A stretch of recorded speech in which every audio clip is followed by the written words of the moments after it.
জয় নিতাই, জয় নিতাই। আজকে একাদশীর গীতাপাঠ আর একাদশীতে গীতাপাঠ সকলে শ্রবণ করবে।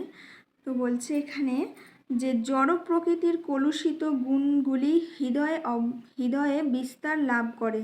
অতএব জড় প্রকৃতির বিশেষ কোনো গুণের সংস্পর্শে হৃদয়ের স্থিতি অনুসারে জীবের শ্রদ্ধার প্রকাশ হয়।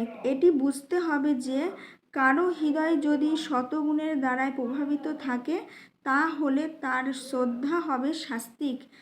তার হৃদয় যদি রজগুণের দ্বারায় প্রভাবিত থাকে তাহলে তার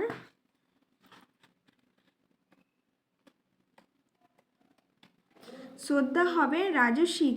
আর তার হৃদয় যদি তমগুণের দ্বারায় প্রভাবিত থাকে তা বা মোহচ্ছন্ন থাকে তাহলে তার শ্রদ্ধাও হবে সেই রকম কলুষিত। এইভাবে এই জগতে আমরা ভিন্ন ভিন্ন রকমের শ্রদ্ধা বা বিশ্বাস দেখতে পাই এবং ভিন্ন ভিন্ন বিশ্বাসের থেকে বিভিন্ন ধর্মের উদয় হয়েছে। ধর্ম বিশ্বাসে যথার্থ তত্ত্ব শুদ্ধ সত্য অধিষ্ঠিত, কিন্তু হৃদয় কলুষিত হয়ে পড়ার ফলে ভিন্ন ভিন্ন ধর্ম বিশ্বাসের উদয় হয়। তাই ভিন্ন ভিন্ন বিশ্বাস অনুসারে ভিন্ন ভিন্ন উপাসনার পদ্ধতি উদ্ভব হয়। হরে কৃষ্ণ, রাধে রাধে।